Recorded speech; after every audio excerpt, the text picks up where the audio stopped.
Programa Encontro Semanal. Oferecimento Beleza e Cia, a vida com mais estilo. Olá, seja bem-vindo ao Encontro Semanal. Neste programa você acompanha uma reportagem sobre o Acordo Brasil-Santa Sé e também uma mensagem de Dom Washington Cruz sobre os projetos sociais na Arquidiocese. Começa agora o nosso Encontro Semanal.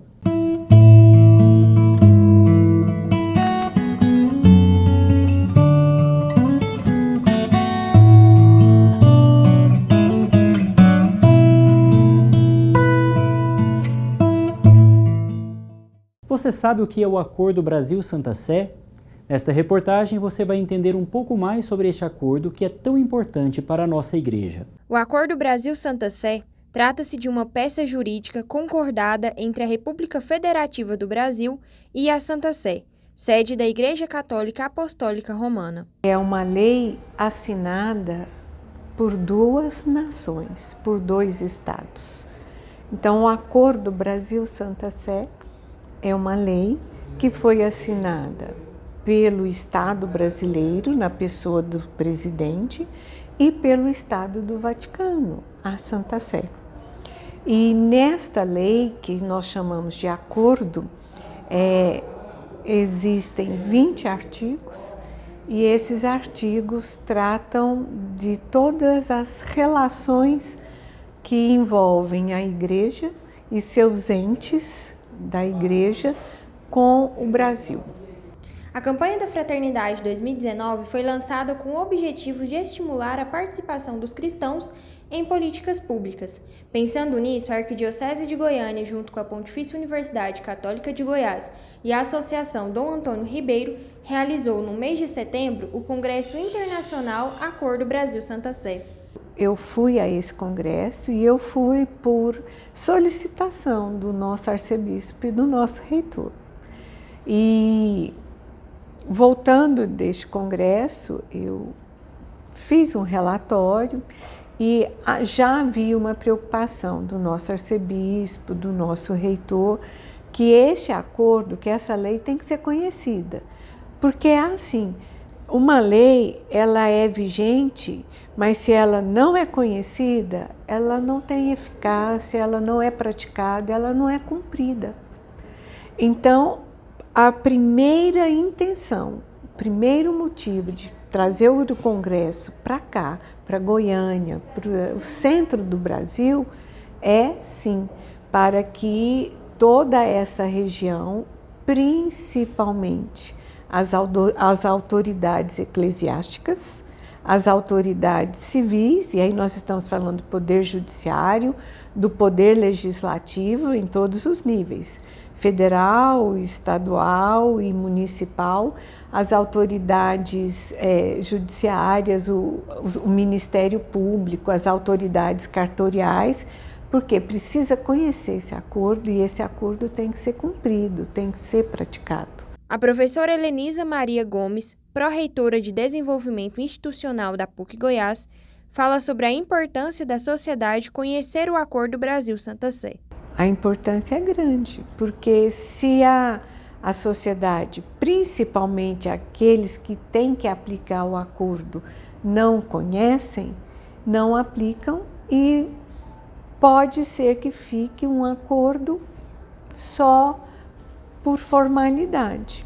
E nesse acordo existem regras que trazem normas, regulamentações, direitos e deveres, tanto do Estado brasileiro quanto da Igreja e dos seus entes, para estar no Brasil e relacionar aqui e gozar dos direitos, mas também tem que cumprir deveres. Então esse congresso internacional, ele é muito importante porque no início do ano foi um desejo da CNBB que esse congresso ou outras coisas parecidas, seminários, estudos, fossem realizados em várias capitais do Brasil.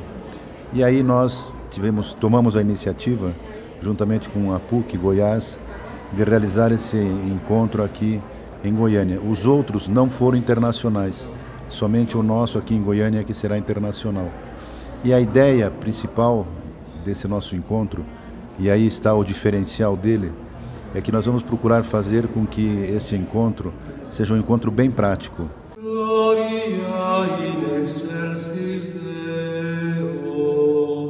A igreja aqui na Terra precisa, evidentemente, viver a vida de Jesus.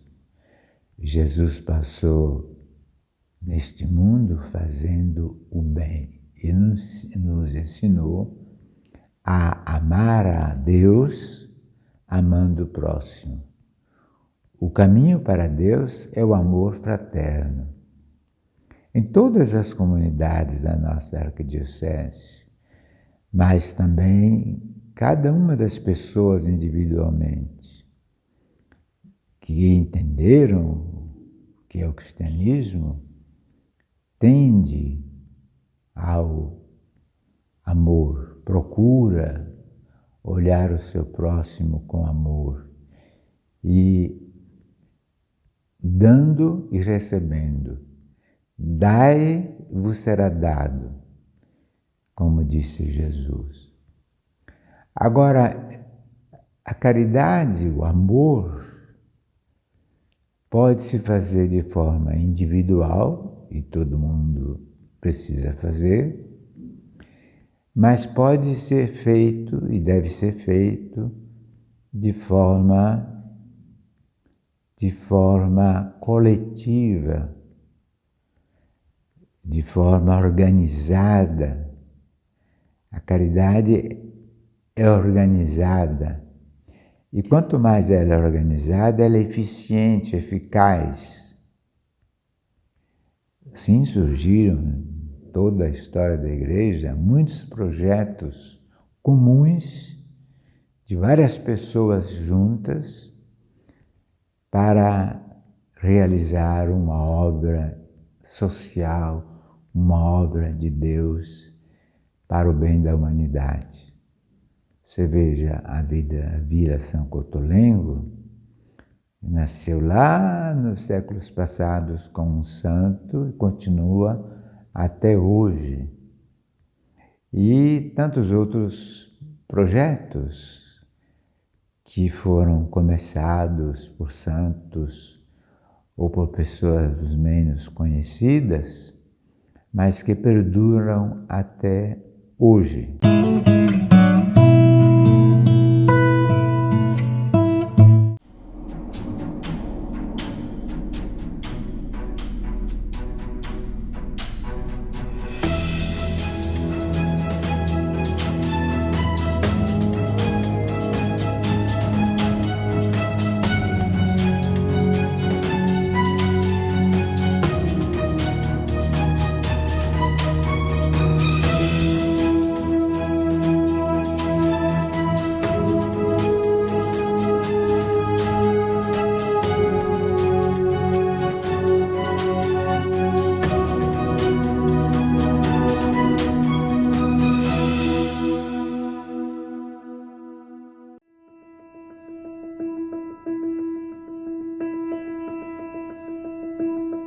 Los océanos contienen la mayor parte del agua del planeta y también la mayor variedad de seres vivientes, muchos de ellos amenazados por diversas causas.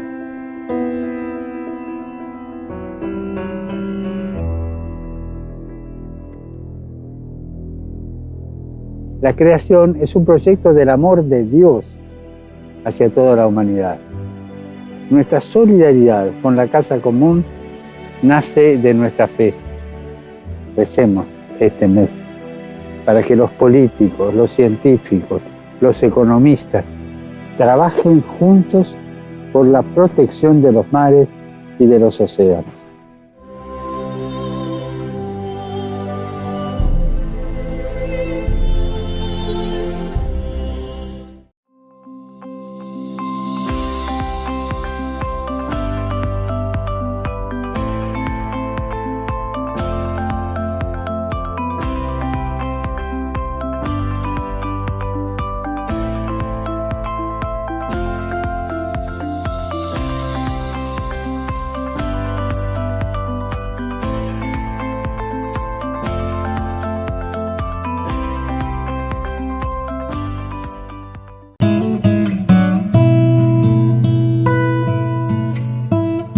Nos últimos programas temos tratado no quadro As Razões da Fé sobre a Sagrada Escritura. Aproveitando a oportunidade de estarmos no mês de setembro, o mês da Bíblia, vamos falar sobre o modo como lê-la corretamente. A Bíblia pode ser lida corretamente se for em atitude de oração, ou seja, com a ajuda do Espírito Santo que a inspirou. Ela contém a palavra de Deus, ou seja, a decisiva mensagem de Deus para nós. A Bíblia é como uma longa carta de Deus dirigida a cada um de nós. Por isso temos de acolher as Sagradas Escrituras com grande amor e respeito. Primeiro, devemos realmente ler a carta de Deus. Isso significa que não podemos isolar os pormenores sem entender o todo. Depois, devemos orientar esse todo para o seu coração e mistério, ou seja, para Jesus Cristo, de quem fala toda a Bíblia, até mesmo o Antigo Testamento. Portanto, devemos ler as Sagradas Escrituras na mesma fé viva da Igreja em que elas surgiram. A Bíblia é dividida em Antigo e Novo Testamento. O Antigo Testamento é a primeira parte de toda a Bíblia e é também a Sagrada Escritura dos judeus. O Antigo Testamento da Igreja Católica possui 46 livros e são separados de acordo com as suas características. O Pentateuco, com os 5 primeiros livros da Bíblia, os livros históricos, sapienciais e os proféticos. Já o Novo Testamento é a segunda parte de toda a Bíblia. Ela contém os textos propriamente cristãos e possui 27 livros. Os 4 evangelhos e os Atos dos Apóstolos, as cartas paulinas, a carta aos Hebreus, as cartas católicas e o Apocalipse de São João. Você também pode participar do quadro As Razões da Fé. Envie para nós um vídeo com a sua pergunta para o WhatsApp do programa Encontro Semanal 99971 1422 ou pelo direct do Instagram que agora aparece na sua tela. Tire as suas dúvidas e esteja sempre pronto a dar a todos as razões da sua fé.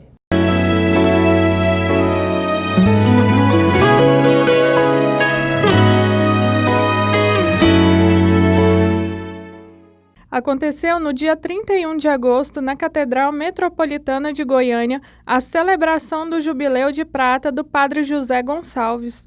Ele nos conta sobre a sua vida simples antes de entrar no seminário. A minha vocação, eu penso que ela foi tardia no sentido, quando eu senti o chamado, já com 22 anos de idade, mas eu penso que ela veio assim, igual aquela semente que fica na terra sem germinar, mas teve um momento certo dela germinar. Ah, uma história bonita porque da roça, não é? Eu tive que ajudar meu pai na roça. Eu sou o único filho homem, com 5 irmãs mulheres, então eu não podia deixar o meu pai sozinho. Eu sou mais velho. Por esta razão eu fiquei sem estudar. Comecei a estudar praticamente aos 19 anos. E aí foi toda uma caminhada, né, vocacional. Eu penso que esse dia de hoje ele é tão importante porque é o último dia do mês de agosto. O mês de agosto, o mês das vocações. E termina o mês de agosto, começa o mês de setembro amanhã, mês da Bíblia. A vocação, o chamado, nós vamos encontrar na Bíblia desde o início até o final. Deus sempre está chamando o homem e a mulher, não é? Para uma missão de amor, de fé, de esperança. Resultante de alegria, a paróquia Nossa Senhora Auxiliadora, Catedral Metropolitana de Goiânia, louvou a Deus na celebração solene em comemoração aos 25 anos de sacerdócio do Padre José Gonçalves, Padre Zezão. Não foi fácil essa caminhada toda, não é? E eu tive muita dificuldade para estudar. Porque toda pessoa, depois de velha, ela tem mais dificuldade para assimilar toda a informação. Eu tive muita dificuldade, mas graças a Deus, estamos aí. Padre José Gonçalves foi ordenado no dia 31 de agosto de 1994, em Iporá, por Dom Antônio Ribeiro. O lema sacerdotal escolhido pelo padre foi servir a Deus com alegria. Diante do chamado de Deus, Deus sempre chamou. E não custa nada, uma palavrinha com 3 letras resolve tudo. Sim. Quando a gente diz sim a Deus, Ele vai nos conduzindo. Nossa Senhora disse sim, todas as pessoas da Bíblia disseram sim a Deus. Deus traça um caminho Deus faz maravilha de quem sempre fala sim diante dele.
Los océanos contienen la mayor parte del agua del planeta y también la mayor variedad de seres vivientes, muchos de ellos amenazados por diversas causas.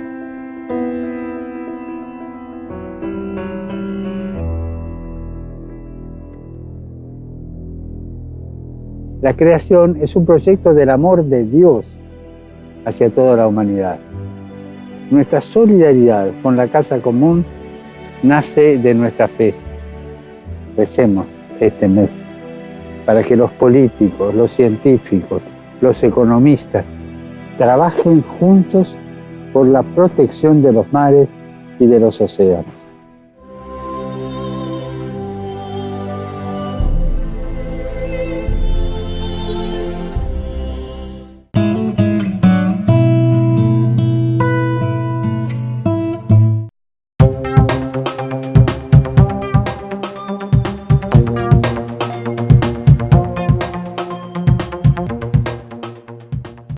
Padre Dilmo Franco, reitor do Seminário São João Maria Vianney, fala com alegria sobre o que é ser formador e acompanhar o crescimento dos jovens que entram no seminário.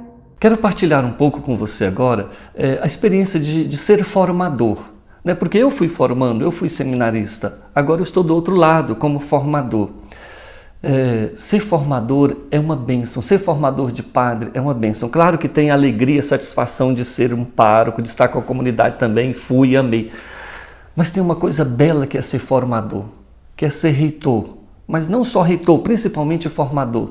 É a gente ver aquele jovem com feições adolescentes ainda entrar no seminário, e talvez nunca tenha tido assim um estudo sobre coisas de Deus, da igreja, de encíclicas e documentos do Papa e conhecimento, né, de uma vida espiritual, e de repente a gente vê aquele jovem dando seus passos, perseverando, vivenciando com eles as crises, dificuldades, e depois a alegria da gente ver aquele jovem vestindo uma túnica, de receber os ministérios, de receber a ordenação e ser um sacerdote para o povo de Deus. Então assim, quer queira ou não, quer eu perceba isso ou não, ou os rapazes percebam ou não, o formador deixa sempre um pouco de si em cada formando. É a alegria de poder colaborar para formar um jovem para Deus, de assumir o sacerdócio. E assim, perceber a alegria da realização da sua vocação. E melhor ainda é quando a gente vê esses jovens perseverando na vocação sacerdotal, dia após dia, ano após ano. Dentro do que estávamos falando, da formação intelectual do jovem que chega no seminário, cruzinho ali, sem muito conhecimento, e de repente a gente o vê com debates filosóficos, falando de Aristóteles, de Platão, falando de Heidegger e tantos outros filósofos e suas teorias, e depois a teologia debulhando ali Santo Agostinho, Tomás de Aquino e etc. E depois apresentando um trabalho científico. Então, assim, é a alegria de ajudar a formar sacerdotes que estejam aptos para o exercício do ministério sacerdotal. Se na sua paróquia, na sua diocese tem faltas de sacerdotes, Jesus já nos deu o segredo. Pedi ao Senhor da messe, pois a messe é grande e os operários são poucos. Então é a sua oração incessante por nós, tanto para o surgimento de novas vocações, quanto para a perseverança daqueles que já estão respondendo ao chamado. Porque a messe é grande, os operários são poucos. A igreja precisa de você também. Gostaria de terminar fazendo um apelo assim a você jovem, que sente desejo de ajudar mais, que já sentiu ou sente esse chamado. Não deixe de responder sim, porque Deus te chama, é porque tem um plano aonde ali será a sua felicidade, a sua realização. Ser padre é muito bom. Não fui eu que escolhi ser padre, mas eu senti o chamado de Deus e eu respondi. E sou muito feliz sendo padre. E se você recebeu o chamado vocacional e disser sim a Deus, acredite, você vai ser muito feliz.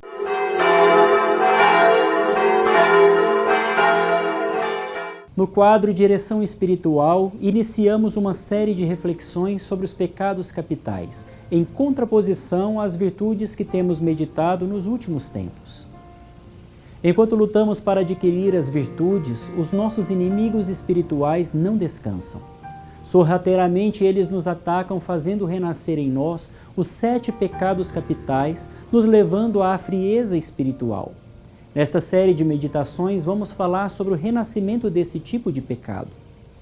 São João da Cruz descreve os pecados capitais como noite dos sentidos, para os principiantes que estão prestes a entrar na fase da contemplação. Hoje vamos tratar da inclinação ao orgulho. Existem 6 maneiras principais em que esta inclinação se manifesta. Primeiro, aspirando ao fervor e fiéis aos seus exercícios, esses principiantes se entregam nas suas obras, estimando-se a si mesmos de modo excessivo. Se tornam presunçosos, fazem muitos projetos e não executam quase nenhum. Segundo, eles falam de espiritualidade para dar lições aos outros e para que eles as coloquem em prática. Assim, condenam severamente os que não aprovam o seu gênero de espiritualidade. Terceiro, alguns não podem suportar rivais ao seu lado, e se por acaso algum se apresenta, eles os condenam e os rebaixam. Quarto, buscam as boas graças e a intimidade do diretor espiritual, e se este não aprova os seus atos, procuram outro que lhes seja mais favorável. Procuram amenizar as próprias faltas e, se por acaso chegam a tropeçar e cair no pecado, preferem confessar a outro confessor e não ao próprio diretor espiritual. Quinto, se têm a desgraça de cometer um pecado grave, irritam-se contra si mesmos e desanimam por não serem santos ainda. E sexto, gostam de se destacar por meio de demonstrações exteriores de piedade, e com vanglória contam aos demais as suas boas obras e triunfos. Do pecado do orgulho nasce a inveja, que se manifesta por sentimentos de tristeza por causa do bem espiritual na vida dos outros. Por exemplo, quando alguém elogia os outros, eles sofrem. Se têm alguma virtude, eles se entristecem e nunca perdem a ocasião de os rebaixar e deprimir.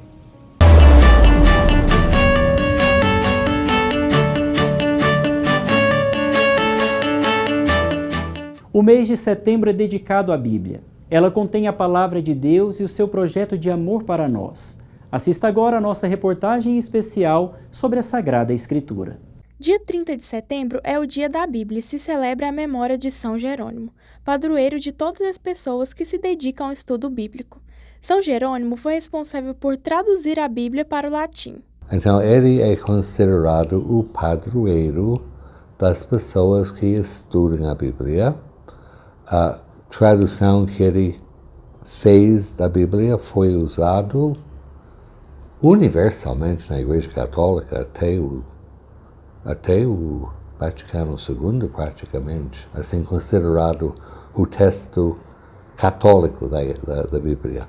A Sagrada Tradição e a Sagrada Escritura estão unidas. Tanto uma como a outra tornam presente e fecundo na Igreja o mistério de Cristo. Os documentos bíblicos se baseiam na tradição da Igreja, certo? Os documentos escritos no Antigo Testamento também, a maior parte se baseiam na tradição oral, que foi colocado finalmente por escrito. Os livros dos profetas foi quase a mesma coisa. Eles tinham discípulos que ouviram e passaram, e alguém finalmente escreveu, juntou o material todo, mas sempre pensando na situação para a qual eles escreviam. Por isso que tem tanta diferença entre os relatos dos evangelhos. Podemos notar que os evangelistas relatam fatos com divergências de palavras.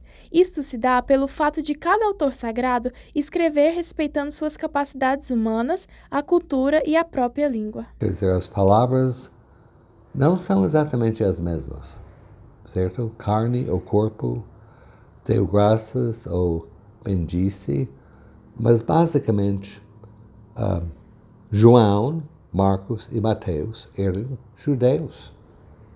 E o sentido da palavra carne tem um sentido diferente do que tem na língua grega ou na língua portuguesa. E é importante que as pessoas realmente tenham contato com a Bíblia e entendam o que é a Bíblia, mas que tenham uma tradução boa da Bíblia e, de preferência, com notas de rodapé que expliquem as coisas mais difíceis. Na Sagrada Escritura, a Igreja encontra incessantemente seu alimento e sua força, pois nela não contém apenas a palavra humana, mas também a palavra de Deus. Tem pessoas que acham que a Bíblia é um livro mágico. Você faz uma pergunta a Deus e depois você abre a Bíblia e pega assim, essa é a resposta de Deus para mim, certo? A Bíblia não foi escrita para ser um livro mágico.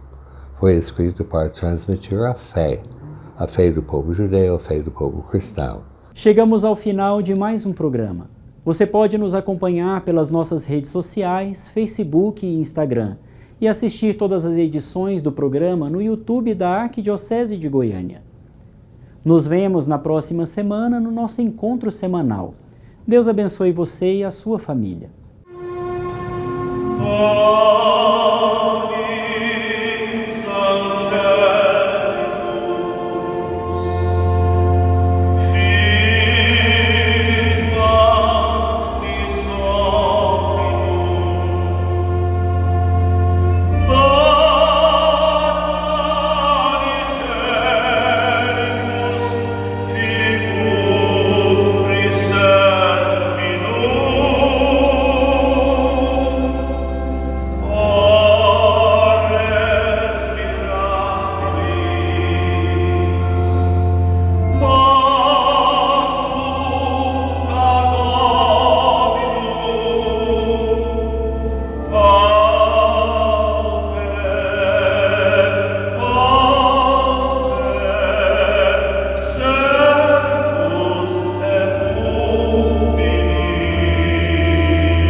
No próximo programa, no quadro Minha Comunidade, você vai conhecer um pouco mais da história do Santuário Sagrada Família. Vai assistir a cobertura completa do Congresso Internacional A Cor do Brasil Santa Sé. E ainda vai ver uma mensagem de Dom Washington Cruz sobre o Divino Pai Eterno. Participe você também do programa Encontro Semanal, todo sábado às 8h30 da manhã e às 17 horas e no domingo às 17h15. Aqui na PUC TV. Programa Encontro Semanal. Oferecimento Beleza e Cia. A vida com mais estilo.